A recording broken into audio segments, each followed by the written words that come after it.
Magandang araw mga tol, Vasily Lomachenko umiyak po matapos ang laban.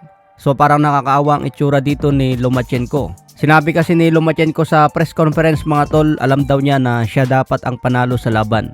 Aminado naman si Loma na tinatamaan siya sa body shot. Pero hindi na daw nagbago ang galawan ni Devin Haney mula sa simula pa lang ng round. Alam daw ni Lomachenko na uppercut, body shot ang patama ni Devin Haney. Yung sinasabing jab ni Haney hindi daw nagamit ngayon sa laban. Kaya sinasabi ni Lomachenko dito na bawat round daw alam niya na kontrolado niya ang laban. Hindi naman daw lahat nakuha ni Lomachenko ang bawat round.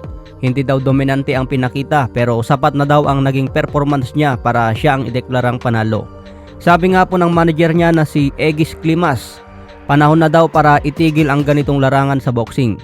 Bago pa daw ang laban, nagreklamo na si Egis Klimas sa Nevada State Athletic Commission. Ayaw daw talaga ni Egis Klimas itong si Dave Moretti na judge. Pero sabi daw ng commission si Dave Moretti daw ang isa sa pinakamahusay na judge. Kaya ngayon pinatunayan daw ni Moretti na mahusay talaga mag-judge. Ikaw ba naman ang umiscore ng 116-112 sa laban? So parang nakakaawa talaga yung itsura ni Lomachenko dito mga tol. Ikaw ba naman ang agawan ng pagkapanalo? Kaya plano ni Egis Klimas, gusto niya magprotesta. Kailangan na daw itigil ang ganitong larangan sa boxing.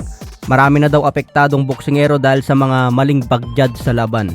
Sinabi naman po ni Uncle Bob Arum hindi daw siya judge, isa daw siyang promoter. Pero halos lahat daw ng tao sa paligid niya sinasabing si Lomachenko dapat ang panalo. So abangan natin itong mga tol kung ano ang resulta sa pagprotesta ni Egis Klimas. Kailangan na daw kasing hintuin ang ganitong dayaan sa boxing. Sa ibang banda naman po, Ryan Garcia sinabing panalo dapat si Lomachenko. Sabi nga po ni Ryan, "This is what hurts boxing. Loma should have won the fight. I don't get it. I was there, Loma was landed the clearer shots and finished the fight strong." So kahit itong si Ryan Garcia, kitang-kita daw niya na panalo dapat si Lomachenko. Pagdating naman kay Terence Crawford, duda din sa panalo ni Devin Haney. Bago daw ang laban, sinabi ni Terence Crawford na mananalo si Devin Haney dahil lamang at matangkad. Pero base daw ngayon sa performance ni Devin Haney, nagdalawang isip ngayon si Terence Crawford.